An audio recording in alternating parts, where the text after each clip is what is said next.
morning to all. Today we are going to discuss a new chapter, free consent, which is one of the essential elements of a valid contract, and this is one of the very important chapters in the entire Indian Contract Act 1872. For a contract to be valid, there must be consent of the contracting parties. Consent is said to be there only when both parties agree upon same thing in the same sense. And the consent of the contracting parties must be free consent, and it should not be a forced consent, or it should not be a consent which is obtained by means of any external force or pressure or any mental pressure or emotional blackmailing. Consent of the party should have been obtained by their own free will, and it should not be affected by any type of external force or emotional blackmailing. It should be free in all respect, and the consent is said to be free when it is not affected by incidents or elements like coercion, undue influence, misrepresentation, fraud or mistake. Or in other words, free consent is a consent which is not affected by incidents like coercion, undue influence, misrepresentation, fraud and mistake. Or for a consent is a free consent, there should not be any coercion, undue influence, misrepresentation, fraud or mistake. Okay. അതായത് ഒരു contract valid ആവണം എന്നുണ്ടെങ്കിൽ ആ കോൺട്രാക്റ്റിൽ ഏർപ്പെടുന്ന parties ആരൊക്കെയാണോ അവരുടെ സമ്മതം എന്ന് പറയുന്നത് നിർബന്ധമാണ്. എങ്ങനെയുള്ള സമ്മതമാണ് എന്ന് ചോദിച്ചു കഴിഞ്ഞാൽ അവർ സ്വമേധയാ കൊടുത്ത സമ്മതമായിരിക്കണം. യാതൊരു വിധത്തിലുള്ള എക്സ്റ്റേണൽ ഫോഴ്സോ മെന്റൽ പ്രഷറോ അങ്ങനെയുള്ള ഇമോഷണൽ ബ്ലാക്ക്മെയിലിങ്ങോ അങ്ങനെ ഒന്നും കൂടാതെ ഞാൻ ഏർപ്പെടാൻ പോകുന്ന കോൺട്രാക്ട് ഇതാണ്, ഈ കോൺട്രാക്റ്റിൽ ഞാൻ ഏർപ്പെട്ട് കഴിഞ്ഞാൽ ഇതുപോലെയൊക്കെയുള്ള കോൺസിക്വൻസസ് എനിക്ക് വരാം, അല്ലെങ്കിൽ എനിക്ക് ഇതിനകത്തു നിന്നുള്ള ബെനിഫിറ്റ്സ് ഇത്രയും ഉണ്ടാവാം, ഇതിനകത്തു നിന്ന് എനിക്ക് ഈ തരത്തിലുള്ള ലയബിലിറ്റീസ് ഉണ്ടാകും എന്നുള്ളത് മുൻകൂട്ടി മനസ്സിലാക്കിക്കൊണ്ട് സ്വമേധയാ നമ്മളൊരു കോൺട്രാക്റ്റിന് സമ്മതം കൊടുത്തിരിക്കണം. അങ്ങനെയാണെങ്കിൽ മാത്രമേ ആ കോൺട്രാക്റ്റിന് വാലിഡിറ്റി ഉണ്ടായിരിക്കുള്ളൂ. അതല്ലാതെ ഒരാളുടെ മേൽ നമ്മൾ ഏതെങ്കിലും തരത്തിലുള്ള എക്സ്റ്റേണൽ ഫോഴ്സ് അല്ല ഭീഷണിപ്പെടുത്തി അല്ലെങ്കിൽ അവരെ ഇമോഷണലായിട്ട് ബ്ലാക്ക്മെയിൽ ചെയ്ത് അല്ലെങ്കിൽ അവരുടെ ഏതെങ്കിലും തരത്തിലുള്ള പ്രോപ്പർട്ടീസ് നമ്മൾ അന്യായമായിട്ട് കൈവശം വെക്കുകയോ ഭീഷണിപ്പെടുത്തുകയോ ഒക്കെ ചെയ്തിട്ടാണ് അവരുടെ സമ്മതം നേടുന്നതെന്നുണ്ടെങ്കിൽ ആ കോൺട്രാക്റ്റിന് വാലിഡിറ്റി ഉണ്ടായിരിക്കുന്നതല്ല. അവരുടെ സമ്മതം എന്ന് പറയുന്നത് ആ കോൺട്രാക്റ്റിൽ ഏർപ്പെടുന്ന ഏത് പാർട്ടിയാണെങ്കിലും ആ പാർട്ടിയുടെ സമ്മതം നേടിയിരിക്കുന്നത് യാതൊരുവിധ എക്സ്റ്റേണൽ ഫോഴ്സോ മെന്റൽ പ്രഷറോ ഒന്നും അപ്ലൈ ചെയ്യാതെ എക്സസൈസ് ചെയ്യാതെ അവർ സുവോമോട്ടോ അല്ലെങ്കിൽ അവരുടെ ഓൺ വില്ലോട് കൂടിയിട്ടായിരിക്കണം അവരെന്ത് ചെയ്യുന്നത്, സ്വന്തം ഇഷ്ടപ്രകാരമായിരിക്കണം അവരൊരു കോൺട്രാക്റ്റിൽ ഏർപ്പെടുന്നത്. അവരെ യാതൊരു വിധത്തിൽ യാതൊന്നും എന്ത് ചെയ്യരുത്, സ്വാധീനിച്ചിട്ടുണ്ടായിരിക്കരുത്. അങ്ങനെയാണെങ്കിൽ മാത്രമേ അവരുടെ ആ ഒരു കോൺട്രാക്റ്റിലോട്ടുള്ള കൺസെന്റ് ഫ്രീ കൺസെന്റ് ആണെന്ന് പറയാനായിട്ട് പറ്റുള്ളൂ. ഫ്രീ കൺസെന്റ് എന്ന് പറയുന്നത് ഒരു കോൺട്രാക്ട് വാലിഡ് ആവാൻ വേണ്ടിയിട്ട് വളരെയധികം നിർബന്ധമുള്ള ഒരു എസെൻഷ്യൽ എലമെന്റ് ആണ്. ഓക്കെ, അപ്പോൾ ആ ഒരു കോൺട്രാക്റ്റില് കൺസെന്റ് ഫ്രീ കൺസെന്റ് ആണെന്ന് പറയണമെന്നുണ്ടെങ്കിൽ അവിടെ coercion, undue influence, misrepresentation, fraud, mistake, ഈ പറയുന്ന 5 ആസ്പെക്ട്സ്, ഈ 5 ആസ്പെക്ട്സിന് അവിടെ എന്തില്ല, സാധ്യത അല്ലെങ്കിൽ ഇതിന്റെ എക്സിസ്റ്റൻസ് അവിടെ ഉണ്ടാവാനായിട്ട് പാടില്ല. അതായത് ഇപ്പോൾ ഒരാളുടെ കൺസെന്റ് എന്ന് പറയുന്നത് കൊയർഷൻ വഴിയാണ് കിട്ടിയത് എന്നുണ്ടെങ്കിൽ അതിനെന്തില്ല, നിയമസാധ്യത ഉണ്ടായിരിക്കത്തില്ല. അല്ലെങ്കിൽ അവിടെ അൺഡ്യൂ ഇൻഫ്ലുവൻസ് എന്ന് പറയുന്ന ഒരു എലമെന്റ് അവിടെ പ്രസന്റ് ആണെന്നുണ്ടെങ്കിൽ ആ ഒരു കൺസെന്റ് ഫ്രീ കൺസെന്റ് അല്ല. മിസ്റെപ്രസെന്റേഷൻ എന്ന് പറയുന്ന ഒരു എലമെന്റ് അല്ലെങ്കിൽ ഫ്രോഡ്, മിസ്റ്റേക്ക്, ഇതിലേതെങ്കിലും ഒരു എലമെന്റ് അവിടെ ഉണ്ട് എന്നുണ്ടെങ്കിൽ അങ്ങനെ കിട്ടുന്ന ഒരു കൺസെന്റ് ഒരു ഫ്രീ കൺസെന്റ് ആയിട്ട് ട്രീറ്റ് ചെയ്യത്തില്ല. അത് ഫോഴ്സ്ഡ് കൺസെന്റ് അല്ലെങ്കിൽ ഇൻഡ്യൂസ്ഡ് ആയിട്ടുള്ള കൺസെന്റ് ആയിട്ട് നമ്മൾ കരുതുകയുള്ളൂ. ഈ പറയുന്ന 5 എലമെന്റ്സും ഡീറ്റെയിൽഡ് ആയിട്ട് 1 by 1 ആയിട്ട് പറയുന്നതായിരിക്കും. ഓക്കെ, അതിൽ ഫസ്റ്റ് എലമെന്റ് ആണ് എന്ത്, കൊയർഷൻ എന്ന് പറയുന്നത്. കൊയർഷൻ എന്ന് പറഞ്ഞു കഴിഞ്ഞാൽ coercion can be defined as the committing or threatening to commit any act forbidden by the Indian Penal Code or IPC or the unlawful detaining or threatening to detain any property to the prejudice of any person, whatever with the intention of causing any person to enter into an agreement. I shall read the definition of coercion once more. As per section 15 of the Indian Contract Act, coercion can be defined as the committing or threatening to commit any act forbidden by the Indian Penal Code or the IPC, or the unlawful detaining or threatening to detain any property to the prejudice of any person, whatever with the intention of causing any person to enter into an agreement. On analyzing this definition, you can see certain aspect, that is, coercion amounts to committing or threatening to commit any act forbidden by the Indian Penal Code. അതായത് കൊയർഷൻ എന്ന് പറഞ്ഞു കഴിഞ്ഞാൽ ഒരാളെ നമ്മൾ എന്ത് ചെയ്യാണ്, ഭീഷണിപ്പെടുത്തുക, അതല്ലെങ്കിൽ ആ ഒരു പ്രവൃത്തി ചെയ്യുകയാണ്. IPC അല്ലെങ്കിൽ ഇന്ത്യൻ പീനൽ കോഡ് പ്രകാരം നിരോധിക്കപ്പെട്ടിട്ടുള്ള ഒരു പ്രവൃത്തി, അതല്ലെങ്കിൽ ഒരു കുറ്റകൃത്യമായിട്ട് നമ്മുടെ ഇന്ത്യൻ ശിക്ഷാ നിയമം കുറ്റകൃത്യമായിട്ട് പ്രഖ്യാപിക്കപ്പെട്ടിട്ടുള്ള ഒരു പ്രവൃത്തി ചെയ്തുകൊണ്ടോ അല്ലെങ്കിൽ അങ്ങനെ ഒരു പ്രവൃത്തി ചെയ്യുമെന്ന് പറഞ്ഞിട്ടോ നമ്മൾ ഒരാളെ ഭീഷണിപ്പെടുത്തിക്കൊണ്ട് അയാളുടെ സമ്മതം വാങ്ങുന്നു. അതല്ലെങ്കിൽ the unlawful detaining or threatening to detain any property to the prejudice of any person. ഒരാളെ നമ്മൾ എന്ത് ചെയ്യണം, അയാൾ അന്യായമായ രീതിയിൽ ഒരാളുടെ ഏതെങ്കിലും ഒരു പ്രോപ്പർട്ടി നമ്മൾ തടഞ്ഞു വെക്കുക അല്ലെങ്കിൽ തടഞ്ഞു വെക്കുക എന്ന് പറഞ്ഞ് ഭീഷണിപ്പെടുത്തുകയോ ചെയ്തുകൊണ്ട് ഒരാളെ നമ്മൾ എന്ത് ചെയ്യുന്നു, നമ്മുടെ കോൺട്രാക്റ്റിലോട്ട് എൻ്റർ ചെയ്യാൻ വേണ്ടിയിട്ട് പ്രേരിപ്പിക്കുന്നു. ഇതാണ് എന്ത് കൊയർഷൻ എന്ന് പറയുന്നത്. അപ്പോൾ കൊയർഷൻ എന്ന് പറഞ്ഞാൽ സാധാരണ സ്വമേധയാ സമ്മതിക്കാത്ത ഒരു വ്യക്തിയെ ഇന്ത്യൻ പീനൽ കോഡ് പ്രകാരം ശിക്ഷാകരമായിട്ടുള്ള എന്തെങ്കിലും ഒരു പ്രവൃത്തി ചെയ്തുകൊണ്ടോ അല്ലെങ്കിൽ ചെയ്യുമെന്ന് പറഞ്ഞുകൊണ്ടോ അയാളെ എന്ത് ചെയ്യുന്നു, നമ്മളുടെ കോൺട്രാക്റ്റിലേക്ക് നമുക്ക് അനുകൂലമായിട്ട് ഏർപ്പെടാൻ വേണ്ടിയിട്ട് അയാളെ എന്ത് ചെയ്യുന്നു, അയാളുടെ സമ്മതം നമ്മൾ വാങ്ങിയെടുക്കുന്നു. അതല്ല എന്നുണ്ടെങ്കിൽ അയാളുടെ ഏതെങ്കിലും ഒരു പ്രോപ്പർട്ടി നമ്മൾ എന്ത് ചെയ്യുന്നു, തടഞ്ഞു വെക്കുന്നു അല്ലെങ്കിൽ തടഞ്ഞു വെക്കുമെന്നും പറഞ്ഞുകൊണ്ട് അന്യായമായിട്ട് തടഞ്ഞു വെക്കുമെന്ന് ഭീഷണിപ്പെടുത്തുകയോ ചെയ്തുകൊണ്ട് അയാളെ നമ്മൾക്ക് അനുകൂലമായിട്ട് ആ കോൺട്രാക്റ്റിലോട്ട് ഏർപ്പെടാൻ വേണ്ടി നമ്മൾ പ്രേരിപ്പിക്കുകയാണെങ്കിൽ അതാണ് എന്ത് കൊയർഷൻ എന്ന് പറയുന്നത്. അവിടെ അയാൾ സ്വന്തം ഇഷ്ടത്തോട് കൂടിയിട്ടല്ല ആ കോൺട്രാക്റ്റിന് സമ്മതം കൊടുക്കുന്നത്. അവിടെ എന്താണ്, by external, through means of external force, we are getting the consent of the other party, and he is not giving his consent by his own will.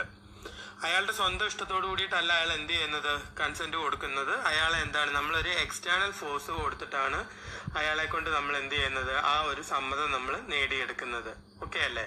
അപ്പോൾ coercion involve some external force or external pressure upon the or violent force upon the other party.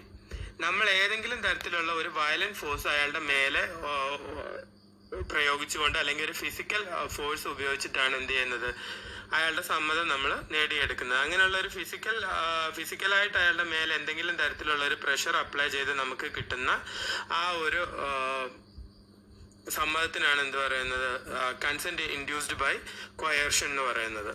Okay അല്ലേ? അപ്പം ഇവിടെ പറഞ്ഞിരിക്കുന്ന case എന്ന് പറയുന്നത് ഇത്രയേ ഉള്ളൂ. കൊയർഷൻ എന്ന് പറയുന്നത്, അതായത് അവിടെ കൊയർഷൻ എന്ന് പറയുന്ന ഒരു എലമെന്റ് ഉണ്ട് എന്ന് പറയണമെങ്കിൽ എന്താ പറയാ, അവിടെ committing or threatening to commit any act forbidden by the Indian Penal Code എന്ന് പറയുന്ന ഒരു പോയിന്റ് അവിടെ ഉണ്ടായിരിക്കണം. അതല്ല എന്നുണ്ടെങ്കിൽ there must be some unlawful detaining or threatening to detain any property to the prejudice of any person. And the intention of the contracting party or the intention of the person who is threatening the other party must be to get the other party to enter into the contract. Okay, ഇങ്ങനെയൊക്കെ violent ഫോഴ്സും ഒക്കെ ഉപയോഗിച്ച് കഴിഞ്ഞാൽ ആ violent force ഉപയോഗിക്കുന്നതിന്റെ ഉദ്ദേശ ലക്ഷ്യം എന്ന് പറയുന്ന മറ്റേ ആളെ കോൺട്രാക്റ്റിലേക്ക് കൊണ്ടുവരിക എന്നുള്ളതായിരിക്കണം. അതല്ലാതെ വെറുതെ ഒരാളെ നമ്മൾ തല്ലോ ഭീഷണിപ്പെടുത്തുകയോ ഒക്കെ ചെയ്ത് കഴിഞ്ഞാൽ അത് എന്തായിട്ട് ട്രീറ്റ് ചെയ്യാൻ പറ്റത്തില്ല, കൊയർഷനായിട്ട് ട്രീറ്റ് ചെയ്യാനായിട്ട് പറ്റത്തില്ല. ഒരാളുടെ മേൽ നമ്മൾ ഏതെങ്കിലും തരത്തിലുള്ള ഒരു ഫിസിക്കൽ ഫോഴ്സ് ഉപയോഗിക്കുന്നത് അയാളുടെ കോൺട്രാക്റ്റിലോട്ട് വരാനുള്ള സമ്മതം നേടിയെടുക്കുക എന്നുള്ള ലക്ഷ്യത്തോടു കൂടിയാണെങ്കിൽ മാത്രമേ അവിടെ കൊയർഷനാന്ന് പറയാൻ പറ്റുള്ളൂ. അതായത് violent or physical force exerted upon a person without the intention of getting that other person into a contract does not amount to coercion. മനസ്സിലായോ? ഒരാളെ നമ്മൾ തല്ലോ ഭീഷണിപ്പെടുത്തുകയോ എന്തെങ്കിലുമൊക്കെ ചെയ്തിട്ട് അയാളെ വെറുതെ ചെയ്ത് കഴിഞ്ഞാൽ അത് കൊയർഷനാന്ന് പറയാൻ പറ്റത്തില്ല. കോൺട്രാക്റ്റിലോട്ട് ഏർപ്പെടാൻ വേണ്ടിയിട്ട് ഒരാളെ തല്ലോ ഭീഷണിപ്പെടുത്തുകയോ ഒക്കെ ചെയ്ത് കഴിഞ്ഞാൽ അത് മാത്രമേ എന്താവുള്ളൂ, കൊയർഷനാന്ന് പറയാൻ പറ്റുള്ളൂ. ഓക്കെ അല്ലേ? അപ്പൊ ഇത്രയേ ഉള്ളൂ. IPC നിരോധിക്കപ്പെട്ടിട്ടുള്ള ഏതെങ്കിലും ഒരു കുറ്റകൃത്യം. ഉദാഹരണം പറയുകയാണെങ്കിൽ ഇപ്പോൾ ഒരാളെ നമ്മൾ ഗൺ പോയിന്റിൽ നിർത്തുകയാണ്, എന്നിട്ട് നമ്മൾ അയാളോട് പറയാണ് മര്യാദയ്ക്ക് ഒപ്പിടുക, അല്ലെങ്കിൽ എനിക്ക് നിങ്ങളുടെ സ്വത്തെല്ലാം എഴുതി തരണം, അല്ല ഈ സ്റ്റാമ്പ് പേപ്പറിൽ നിങ്ങൾ എനിക്ക് ഒപ്പിട്ട് തരണം എന്ന് നമ്മൾ ആവശ്യപ്പെടുകയാണ്. ഒപ്പിടാത്ത പക്ഷം ഞാൻ നിങ്ങളെ കൊല്ലുമെന്ന് പറയുക, അല്ലെങ്കിൽ അയാളുടെ മകനെ നമ്മൾ തട്ടിക്കൊണ്ടു പോകുമെന്ന് പറയുക. അങ്ങനെ എന്തെങ്കിലും പറയണം, അതല്ലെങ്കിൽ നമ്മൾ അയാളെ ഒരുപാട് ഉപദ്രവിക്കുകയാണ്, തല്ലുകയാണ്, അല്ലെങ്കിൽ അയാൾക്കെതിരെ നമ്മൾ ഏതെങ്കിലും തരത്തില് അയാളുടെ കയ്യോ കാലോ തല്ലി ഒടിക്കുകയോ എന്തെങ്കിലുമൊക്കെ ചെയ്യുകയാണ് എന്ന് പറഞ്ഞാൽ കേസ് എടുക്കാൻ പറ്റുന്ന തരത്തിലുള്ള എന്തെങ്കിലും ഒരു ഫിസിക്കൽ അസോൾട്ട് അല്ലെങ്കിൽ എന്തെങ്കിലും തരത്തിലുള്ള ഒരു ഡാമേജ് അയാൾക്ക് വരുത്തിക്കൊണ്ട്, അല്ലെങ്കിൽ അയാളെ ഭീഷണിപ്പെടുത്തിക്കൊണ്ട്, അല്ലെങ്കിൽ അയാളുടെ ഏതെങ്കിലും ഒരു സ്വത്ത് നമ്മൾ എന്ത് ചെയ്യാണ് തടഞ്ഞു വെക്കുക അന്യായമായിട്ട്, ഇങ്ങനെയൊക്കെ ചെയ്തുകൊണ്ടാണ് അയാളുടെ ഒരു സമ്മതം നമ്മൾ നേടിയെടുക്കുന്നതെന്നുണ്ടെങ്കിൽ അതാണ് എന്ത് കൊയർഷൻ എന്ന് പറയുന്നത്. ആ ഒരു കോൺട്രാക്റ്റിലോട്ട് അയാൾ എൻട്രി ചെയ്തത് ഈ തരത്തിലുള്ള ഒരു എക്സ്റ്റേണൽ ഫോഴ്സ് അല്ലെങ്കിൽ ഒരു ഫിസിക്കൽ ഫോഴ്സ് ഉപയോഗിച്ചിട്ടാണ് എന്നുണ്ടെങ്കിൽ അവിടെ എന്താണ് കൊയർഷന്റെ പ്രസൻസ് ഉണ്ടെന്ന് പറയാൻ പറ്റും. അതെന്തല്ല, ഒരിക്കലും ഒരു ഫ്രീ കൺസെന്റ് അല്ല. അപ്പൊ ഈ കൊയർഷന്റെ ഒരു പ്രസൻസ് ഇല്ലാത്ത ഒരു കൺസെന്റ് മാത്രമേ നമുക്ക് എന്താന്ന് പറയാൻ പറ്റുള്ളൂ, ഫ്രീ കൺസെന്റ് ആണെന്ന് പറയാൻ പറ്റുള്ളൂ. ഓക്കെ, ഫസ്റ്റ് പോയിന്റ് എന്ന് പറയുന്നത് കൊയർഷൻ ആണ്. ഇനി കൊയർഷൻ ഒരു ഒരു എക്സാമ്പിൾ ഉണ്ട്, ഒരു ഫേമസ് കേസിലോ പറയാം, അപ്പൊ നിങ്ങൾക്ക് ഒന്നുകൂടെ ഇത് ക്ലിയർ ആവും. അതായത് രംഗനായകമ്മ വേഴ്സസ് ആൽവാർ ഷെട്ടി എന്ന് പറയുന്ന ഒരു കേസിലോ ഉണ്ട്. രണ്ട് വ്യക്തികൾ തമ്മിലുള്ള ഒരു കേസാണ്. ആ കേസിൽ കോടതി എന്താണ് കൊയർഷനെ കുറിച്ച് പറഞ്ഞിരിക്കുന്നത് എന്നുള്ളത് നിങ്ങൾക്ക് നോക്കിയാൽ മനസ്സിലാവും. This is the example. A Madrasi gentleman died leaving a young widow. The relatives of the deceased threatened the widow to adopt a boy, otherwise they would not allow her to move the dead body of her husband for cremation. The widow adopted the boy and subsequently applied for cancellation of the adoption. It was held that her consent was not free but induced by coercion, as any person who obstructed a dead body from being removed for cremation would be guilty of an offence under section 297 of the Indian Penal Code. The adoption was set aside. അതായത് രംഗനായകമ്മ versus Alwar Shetty എന്ന് പറയുന്ന ഒരു case law ഉണ്ട്. ആ case ലോയിൽ പറഞ്ഞിരിക്കുന്നത് എന്താന്ന് വെച്ച് കഴിഞ്ഞാൽ, ഒരു സൗത്ത് ഇന്ത്യൻ ആയിട്ടുള്ള ഒരു വ്യക്തി എന്ത് ചെയ്തു, മരിക്കുന്ന സമയത്ത് അയാളുടെ വിധവയോട് ആ വ്യക്തിയുടെ വീട്ടുകാരെന്താവശ്യപ്പെട്ടു, അവർക്ക് അനുകൂലമായിട്ട് ഒരു കുട്ടിയെ എന്ത് ചെയ്യണം, ദത്തെടുക്കണം, അല്ലെങ്കിൽ അവരുടെ ബന്ധത്തിൽപ്പെട്ട ഒരു കുട്ടിയെ, ഒരു ആൺകുട്ടിയെ എന്ത് ചെയ്യണം, ദത്തെടുക്കണം. അതല്ല ആ അനന്തരാവകാശിയായിട്ട് ആ കുട്ടിയെ ദത്തെടുക്കുന്നില്ല എന്നുണ്ടെങ്കിൽ അവരുടെ ഹസ്ബൻഡിന്റെ ബോഡി എന്ത് ചെയ്യത്തില്ല, ശവസംസ്കാരത്തിന് വേണ്ടിയിട്ട് വിട്ടുകൊടുക്കത്തില്ല എന്ന് പറഞ്ഞു. അപ്പം ഈ സ്ത്രീയെ സംബന്ധിച്ചിടത്തോളം ഹസ്ബൻഡിന്റെ ബോഡി എങ്ങനെയെങ്കിലും ശവസംസ്കാരത്തിന് വിട്ടുകിട്ടേണ്ടതുള്ളത് കൊണ്ട് തൽക്കാലത്തേക്ക് അവരുടെ ഭീഷണിക്ക് വശംവദയായിട്ട് ആ കുട്ടിയെ ദത്തെടുക്കുന്നു. അതിനുശേഷം അവർ കോടതിയിൽ പോവാണ്, എൻ്റെ ആ ഒരു അഡോപ്ഷൻ അല്ലെങ്കിൽ ആ ദത്തെടുക്കൽ എന്ന് പറയുന്നത് എൻ്റെ സ്വന്തം ഇഷ്ടത്തോടു കൂടി അല്ലായിരുന്നു, എന്നെ ഭീഷണിപ്പെടുത്തിയിട്ടാണ് എനിക്ക് അങ്ങനെ ഒരു പ്രവൃത്തി ചെയ്യേണ്ട വന്നത്, അല്ലെങ്കിൽ അവിടെ എൻ്റെ ഒരു സ്വമേധയാ അല്ലെങ്കിൽ എൻ്റെ അവിടെ ഒരു സമ്മതം ഇല്ലായിരുന്നു എന്നുള്ളത് എന്ത് ചെയ്തു, അവരവിടെ കോടതിയിൽ പറയാണ്.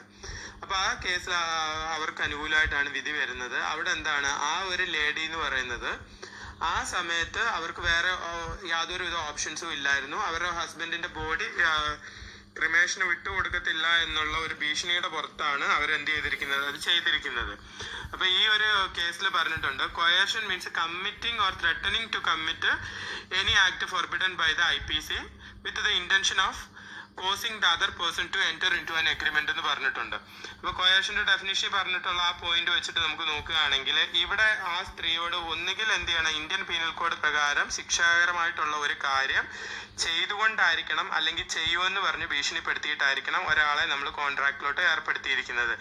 ഇവിടെ ചെയ്തിട്ടില്ല, പകരം ചെയ്യുമെന്ന് ഭീഷണിപ്പെടുത്തി.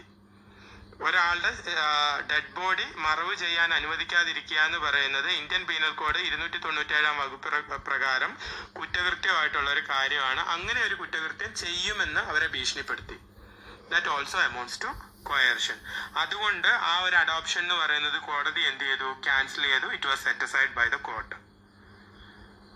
അപ്പോൾ ആ ഒരു അഡോപ്ഷന് പിന്നെ എന്തില്ല, നിയമസാധുതയില്ല. ആ ഒരു കോൺട്രാക്റ്റിൽ അവർ എൻറ്റർ ചെയ്തു. അപ്പോൾ അവർ കൊടുത്ത കൺസെന്റ് എന്ന് പറയുന്നത് it was not free consent, it was a consent which was induced by the element of coercion. So it does not amounts to a free consent. So a consent obtained by means of coercion does not amount to a free consent. Okay അല്ലേ? അതായത് കൊയേർഷൻ എന്ന് പറയുന്ന ആ ഒരു element വഴി നേടിയിട്ടുള്ള ഒരു consent എന്ന് പറയുന്നത് ഒരിക്കലും ഒരു ഫ്രീ കൺസെന്റ് ആയിട്ട് ട്രീറ്റ് ചെയ്യാൻ പറ്റത്തില്ല. അങ്ങനെയാണ് ഒരാളുടെ കൺസെന്റ് കിട്ടിയത് അല്ലെങ്കിൽ ഒരു കൺസെന്റ് കൊടുത്തതെന്ന് അവർക്ക് പ്രൂവ് ചെയ്യാൻ കഴിയുകയാണെന്നുണ്ടെങ്കിൽ ആ കോൺട്രാക്ട് ക്യാൻസൽ ചെയ്യപ്പെട്ടതായിട്ട് ട്രീറ്റ് ചെയ്യും, അല്ലെങ്കിൽ ആ contract will become invalid. Okay, thank you.